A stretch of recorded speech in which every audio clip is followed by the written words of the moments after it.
Contenda, se você procurar, a definição é briga, discórdias e uma discussão acalorada e uma subjacente corrente de raiva. E essa corrente de raiva é a parte perigosa da contenda. Isto é como talvez, digamos, na igreja.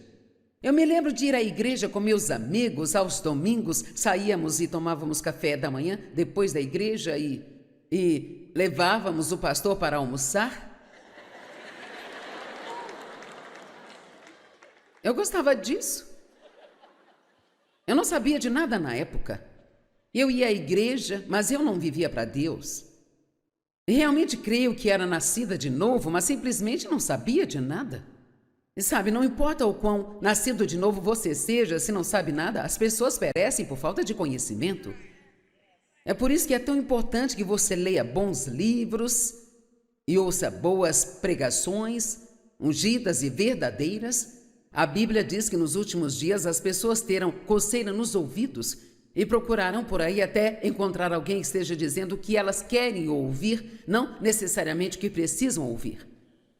E assim, como ministra, eu estou comprometida, e se há outros professores aqui que ensinam a Bíblia, devemos estar comprometidos em dizer o que Deus quer que digamos, não o que as pessoas querem ouvir. Amém?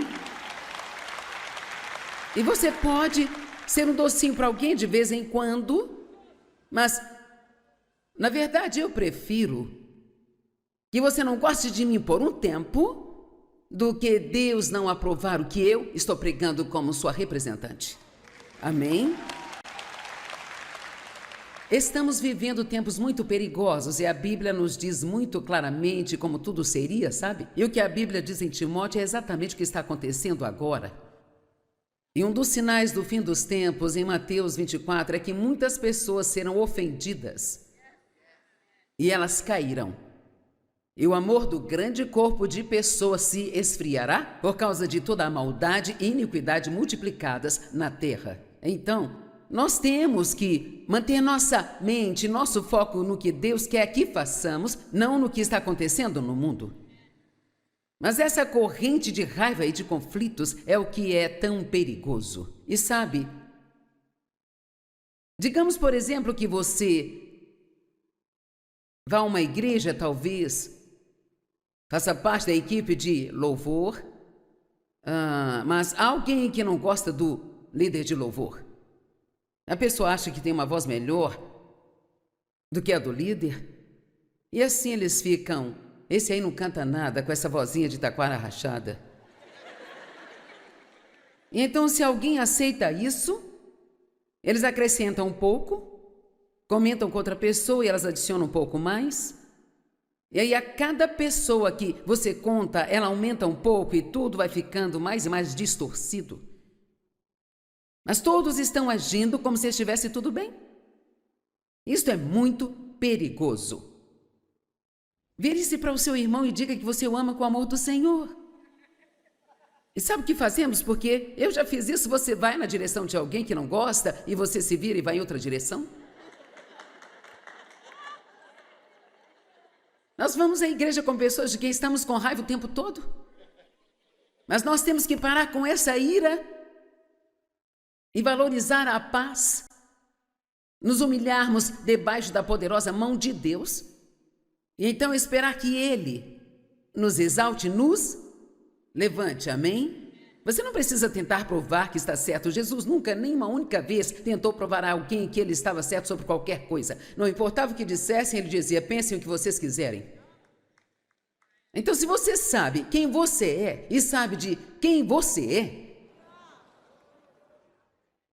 então você pode economizar tempo e energia sem tentar convencer a todos de que está certo. Então, sabe, você nunca é livre até que não precise mais impressionar as pessoas.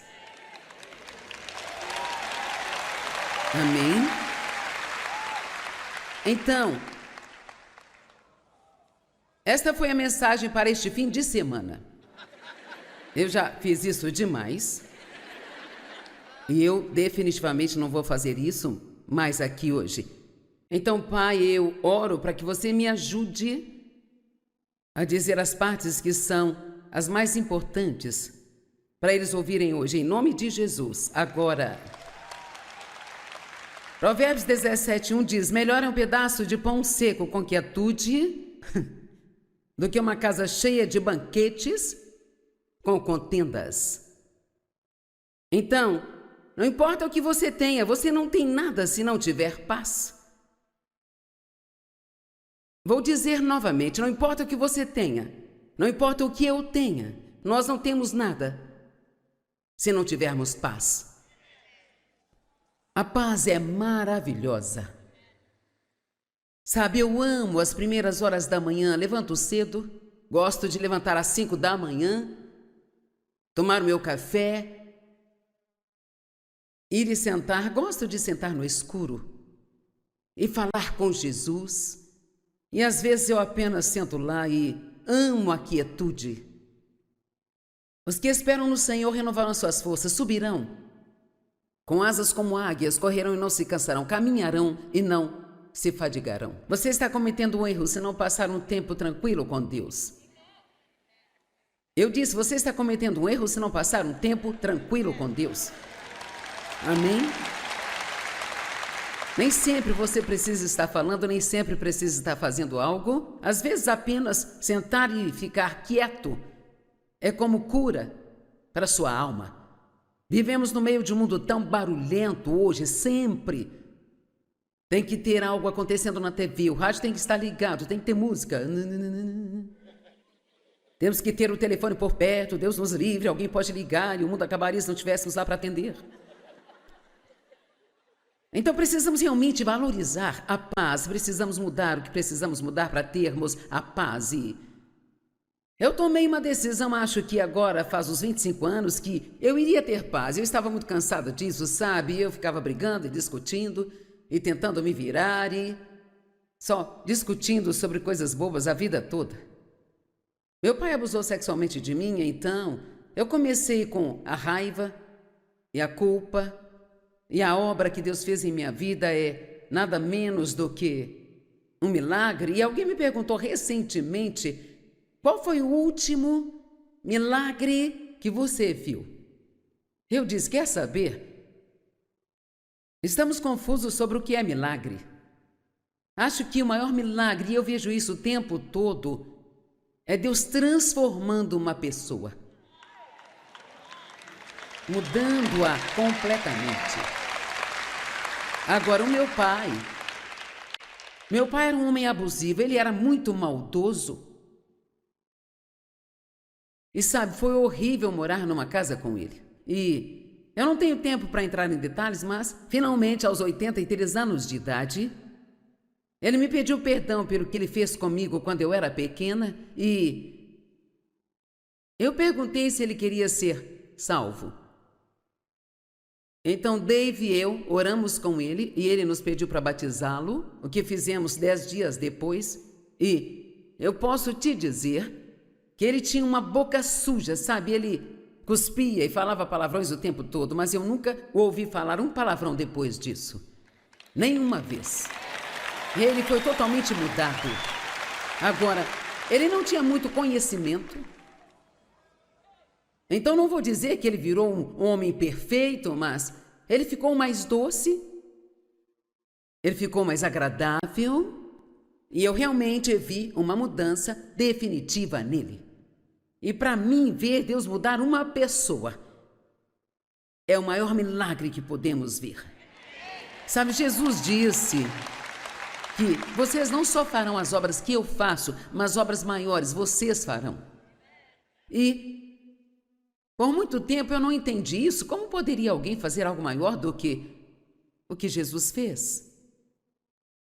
E certamente não quero dizer isso com uma atitude de orgulho, mas o que estamos gravando aqui hoje, neste fim de semana, vai percorrer todo o mundo em 6 idiomas diferentes. E assim, em 1 hora aqui, eu alcançarei mais pessoas do que Jesus alcançou em toda a sua vida. E é isso que Ele quer. Ele quer isso. Ele deixou aqueles 12 homens para espalhar o Evangelho pelo mundo. E nós somos os representantes de Deus e precisamos de... Se você tomar uma decisão, eu não estou pedindo que você faça algo grande, não precisa ser um grande ministério, não precisa pregar para todos no trabalho. Estou só pedindo que você tome a decisão de sair no mundo e apenas viver da maneira que você deveria viver como cristão. Tente ser gentil, seja doce, dê misericórdia às pessoas. Se elas tiverem uma necessidade, supra, seja encorajador, seja positivo. E diferente do resto do mundo, não vos conformeis com este mundo, mas transformai-vos pela total renovação da sua mente. Aprenda a pensar como Deus pensa e falar como Deus fala. E veja, nós nunca vimos Jesus perder a sua paz. Quando pela primeira vez eu decidi há muitos e muitos anos que eu iria ter paz, eu tive que voltar atrás, tive que começar por prestar atenção no que me fazia perder a minha paz. Eu descobri, por exemplo, você verá coisas muito práticas se fizer assim, tipo, da próxima vez que ficar chateado, parar e se perguntar: o que realmente aconteceu aqui? Como, eu não fico bem se eu tiver que me apressar. Se eu me permitir chegar numa situação onde tenho que me apressar muito, ou se tenho muitas coisas para fazer ao mesmo tempo, muito provavelmente vou perder a minha paz. E já ouvimos várias vezes que se queremos ter paz é necessário um esforço. Deus fará a parte dele, mas você tem que fazer a sua. E nós vamos falar um pouco hoje sobre fofocas, ciúmes, inveja e críticas. Alguns pecados que acho que nós permitimos que se tornassem pecados aceitáveis. O ciúme está no topo da lista. Raiva, falta de perdão. Provavelmente, eu estou dando números para isso, mas tenho muitos anos de experiência. Provavelmente cerca de 80% dos cristãos estão bravos com alguém. Sim, uau! E você está me olhando como se... Aqui está a questão.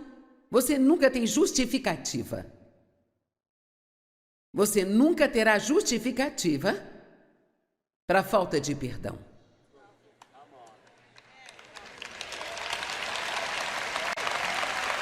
Não há justificativa para a falta de perdão e você diz: você não sabe o que fizeram comigo. Não importa, pois Deus diz para você perdoar e Ele cuidará do resto.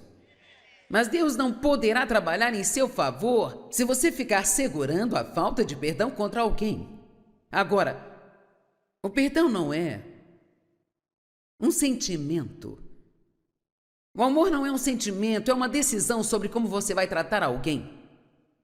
Então a Bíblia diz que você perdoa. Isso pode não significar que se sinta diferente sobre a pessoa na próxima vez que a vir, mas é muito simples. Você toma a decisão de perdoar, ora por ela e então você a abençoa e não amaldiçoa. E abençoar significa falar bem, amaldiçoar significa falar mal. Então adivinhe só, se você vai perdoar alguém, tem que parar de falar sobre ela de uma maneira indelicada.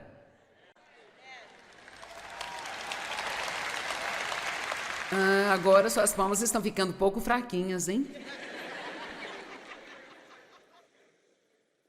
Sabe, nós realmente queremos contar para alguém o que a gente só quer contar, o que eles fizeram conosco. Você estará muito melhor se orar e deixar Deus trabalhar. E uma das coisas que acho que é mais importante do que qualquer outra, se o seu inimigo tiver fome, dá-lhe de comer, se tiver sede, dá-lhe de beber. Agora, isto não está falando só de comida e água, significa que se ele tem uma necessidade... Apenas imagine. Não tenho tempo para contar toda a história do meu pai, mas foi um milagre. Deus nos disse para cuidar dos meus pais até que morressem. Eu te digo, essa era a última coisa no mundo que eu queria fazer. Mas esta foi também a coisa mais poderosa que eu já fiz.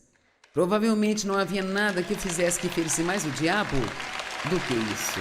Quando você é bom para alguém que foi ruim para com você e te tratou mal, você simplesmente destrói totalmente o diabo. Ele não sabe o que fazer com você. Ande em paz. Ande em amor. Hebreus 12, versos 14 e 15. Façam todo o esforço. Lá vem ela de novo. Façam todo o esforço para viver em paz com todos os homens. Então, eu pensei se eu deveria ou não ler esta escritura, porque às vezes elas são difíceis de se explicar. E sede santos, porque sem santidade ninguém verá o Senhor. Para onde vamos com isso? Bem, primeiramente, quando você nasce de novo, é santificado no Espírito. Deus, há um lado legal da nossa redenção e um lado experiencial. Há o que Jesus fez por nós, como um dom da sua graça, como Ele nos justificou com Deus, mas ainda podemos não estar agindo corretamente. Ele já nos santificou, mas nós ainda podemos não estar vivendo uma vida santa. Então, no dicionário grego Vine, que eu amo, é um livro grosso e lá diz que santidade é santificação e que isso é dom de Deus. E o Espírito Santo, ele nos é dado para ele realizar o processo de santificação em nossa vida, pouco a pouco, com o passar do tempo. E Deus coloca todas essas coisas maravilhosas em nós em forma de sementes, e então, graças a Deus pelo Espírito Santo. Oh, meu Deus! O tão maravilhoso Espírito Santo, o Consolador, o Professor, o Ajudador. Ele nos convence do pecado. Eu amo isso. Ele não nos deixa alheio a nada. Ele nos convence da justiça. Que presente é este que Deus se importa conosco para não nos deixar do jeito que nós somos? Ele vai mexer com a sua vida enquanto estiver respirando. E eu ficaria mais preocupada se você nunca se incomodasse com nada do que se você se incomodar. Quantos aqui se incomodam lá dentro quando estão assistindo algo na TV que não deveriam estar assistindo? E aí? Você desliga ou continua assistindo?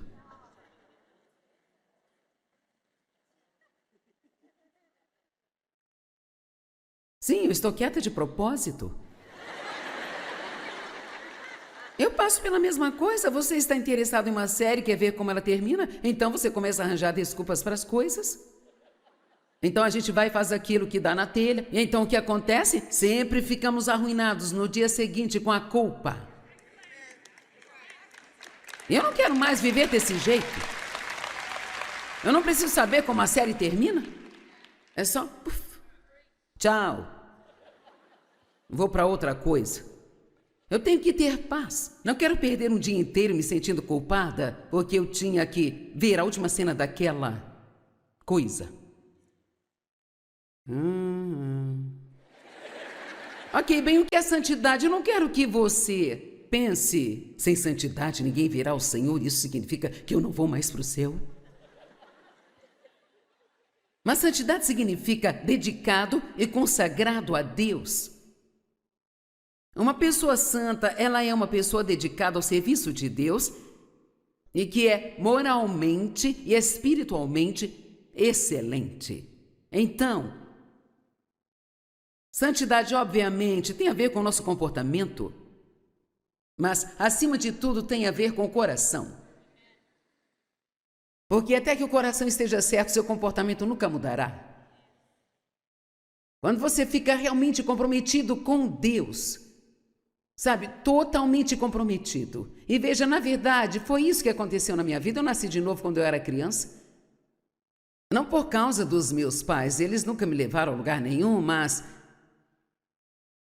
Eu tinha consciência de que eu precisava ser salvo. Eu nem sei como sabia disso, mas eu tinha um avô que orava e ele provavelmente orava por mim. Então, um certo dia, eu fui à igreja com alguns parentes que visitávamos e meu pai tinha saído para beber, o que ele fazia sempre que podia, sabe? E eu fui ao altar naquela noite e recebi a Cristo. Mas o diabo mentiu para mim depois disso, e da primeira vez que eu fiz algo que achava errado, ele me disse que eu havia perdido a minha salvação e eu nunca tive nenhum tipo de relacionamento com Deus depois disso, sabe? Até eu ser adulta. Mas quando olho para trás, agora eu vejo a marca de Deus em toda a minha vida, e mesmo que eu não entendesse o que estava acontecendo, o tempo todo Ele cuidava de mim. Uma das coisas que aconteceu comigo foi quando eu tinha uns 9 anos, que foi mais ou menos na mesma época em que eu nasci de novo, foi que uma determinação veio em mim de que eu iria superar o que o meu pai estava fazendo comigo. Eu me lembro de deitar na cama e pensar, um dia eu vou fazer algo grande.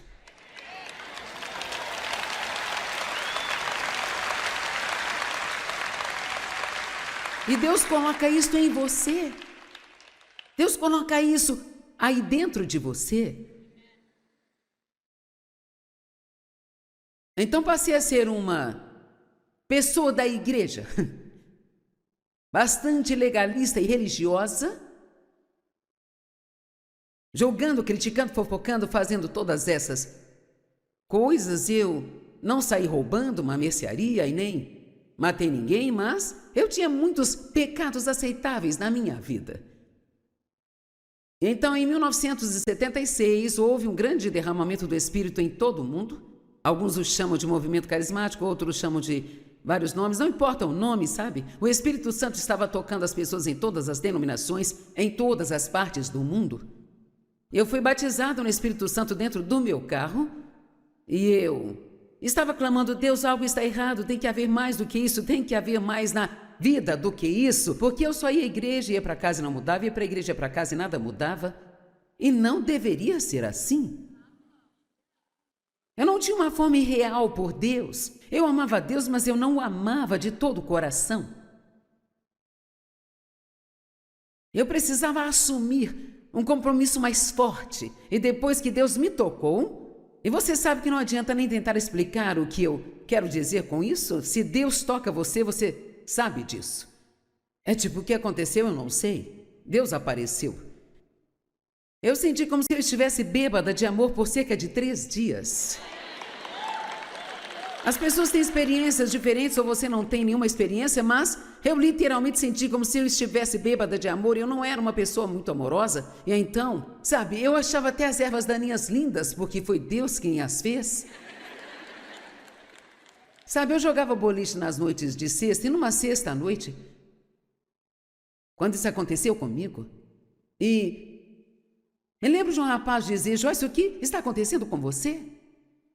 Eu estava agindo diferente, eu nem sabia disso. Eu não estava jogando muito bem, não era acostumado a ouvir Deus falar comigo, mas agora eu tinha o Espírito Santo dentro de mim e eu ouvi dizer, por que você não me pede para te ajudar a jogar boliche? Eu pensei, Deus não se importa com boliche? Veja, é isso que torna o relacionamento com Deus tão maravilhoso. É você aprender que Ele se importa com cada pequena coisa que você faz. Com cada coisa. E o Espírito Santo foi enviado, diz a Bíblia, para estar em estreita comunhão conosco. Não se trata só de ir à igreja e ir para casa e ler um capítulo por dia e fazer uma pequena oração de 5 minutos. Alguém diz, você nasceu de novo, eu vou à igreja. Grande coisa, eu posso assentar na minha garagem se não me faz ser um carro?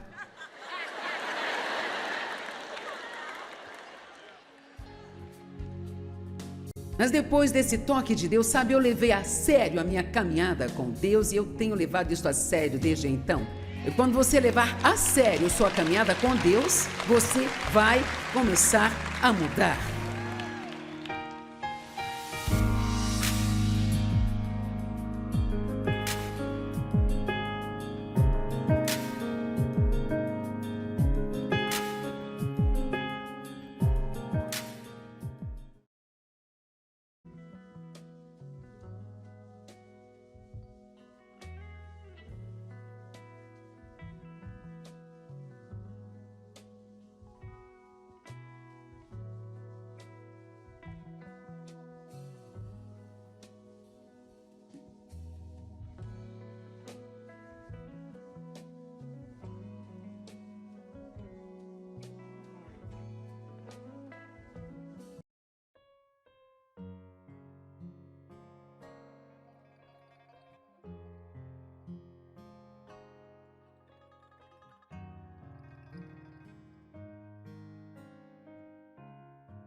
Mas depois desse toque de Deus, sabe, eu levei a sério a minha caminhada com Deus e eu tenho levado isso a sério desde então. E quando você levar a sério sua caminhada com Deus, você vai começar a mudar.